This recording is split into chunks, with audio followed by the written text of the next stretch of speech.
What is being a good student? I don't know if this is one of your Yeah. questions, but certainly passing actual exams is crucial. One exam typically will get you an internship. Two exams will oftentimes get you a full-time job. These days, a little more competitive. Three exams really put you in good shape.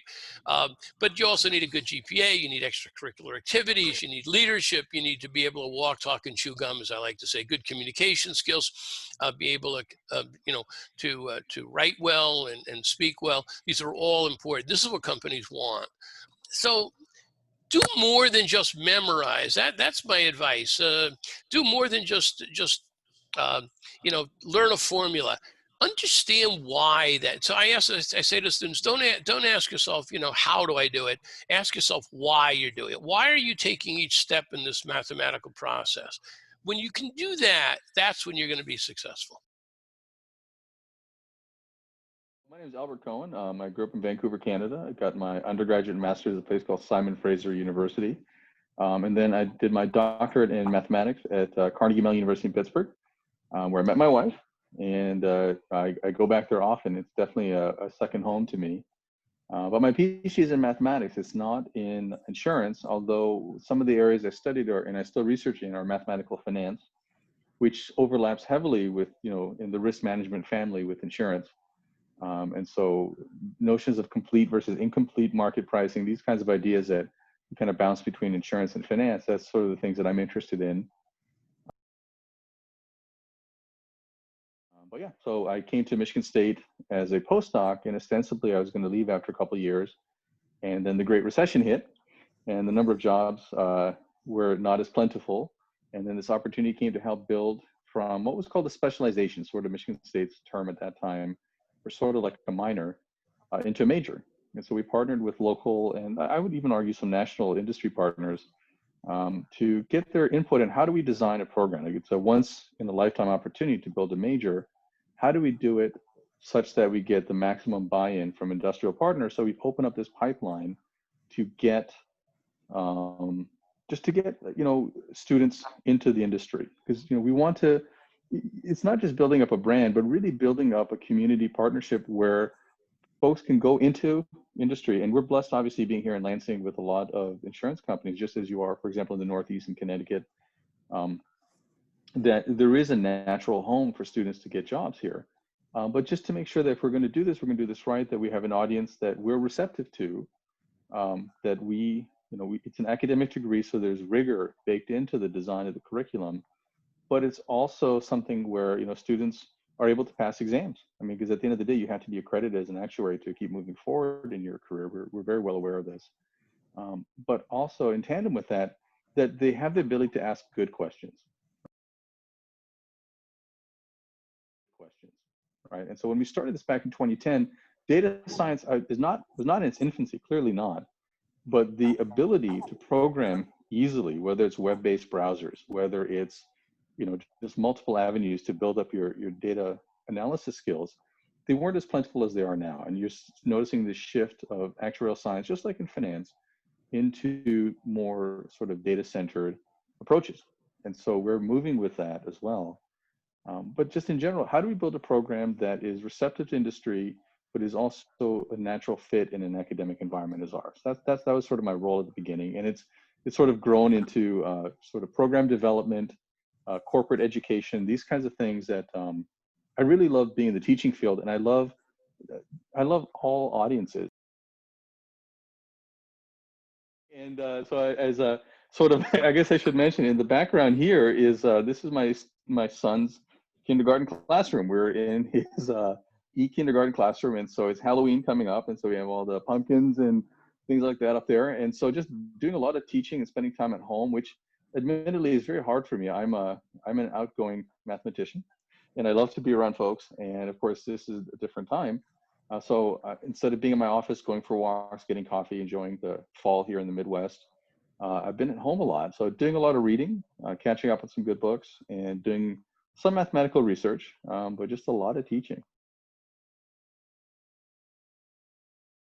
That's a wonderful question. So growing up, my dad's a tool and die maker. And so, back in the olden days, you're supposed to follow in your family's footsteps. And I realized, and so did my dad, very quickly, that I was breaking all the tools in a machine shop.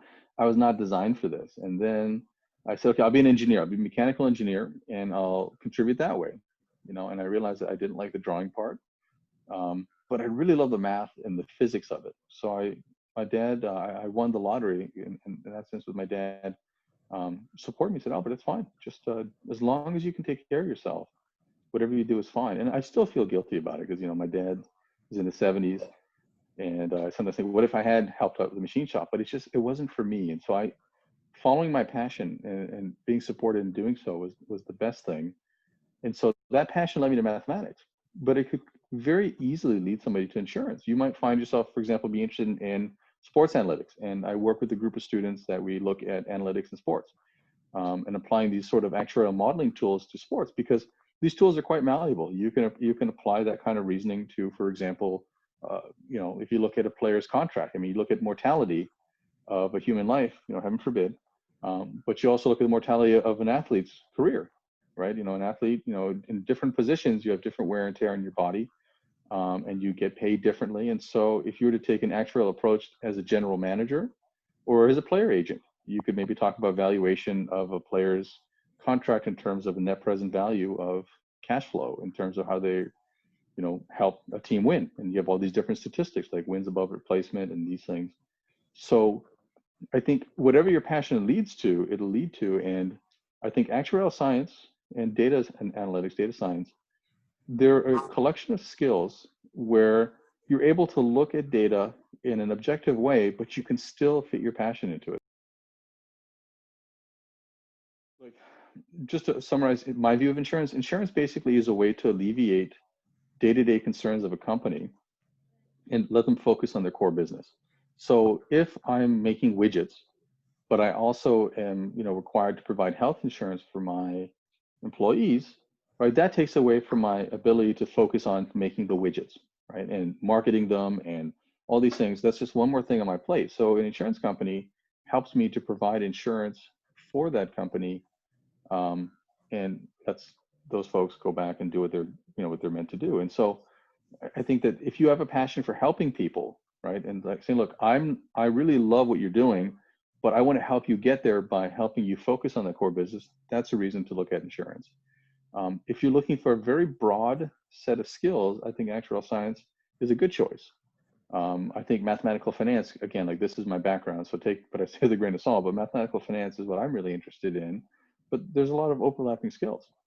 We were talking a little bit about statistics and data science. I think that those statistics, data science, computer science, you cannot go wrong with those as well. So I think that, actuarial science is a good skill set if you're looking to analyze data in a way that relates to risk.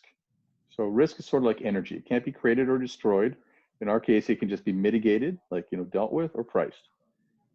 So if you're interested in understanding risk, living with it, pricing it, and helping businesses go along their core daily duties, then that's a good reason to go into insurance. I think if you're interested in helping companies, and if you like mathematics, if you like looking at, a contract and its cash flow and using a geometric series, for example, to price that, or if you're interested in helping people plan for their retirement, but also exposing them to market risk, then using calculus-based option theoretic pricing is useful. So this is all a lot of jargon and vocabulary just to say that if you're interested in risk, what is risk? How do you price it? How do you live with it? Insurance is a great way to go. If you're interested in data sets and using statistical tools to understand them, make predictions, data science is a great way to go. If you're interested in how markets work, financial markets, which I am, I think financial mathematics is a great way to go.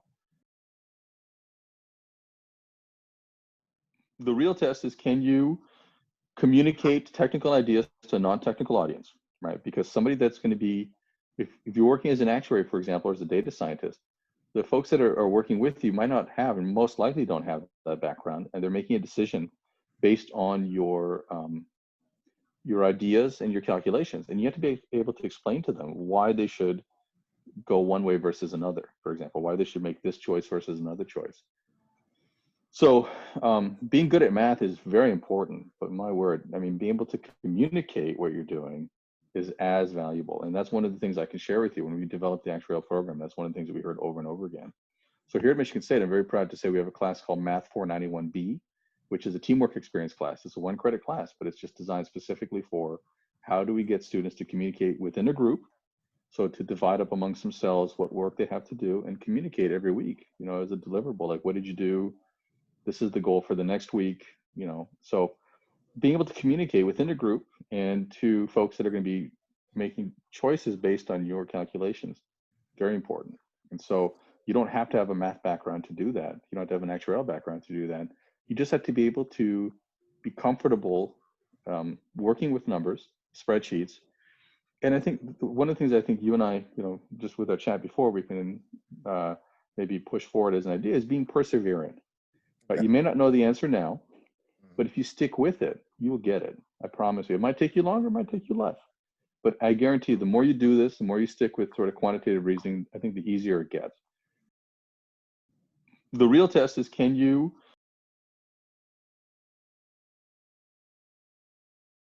one would be joining an actuarial club. If there's one in your program when you get to college, definitely joining that.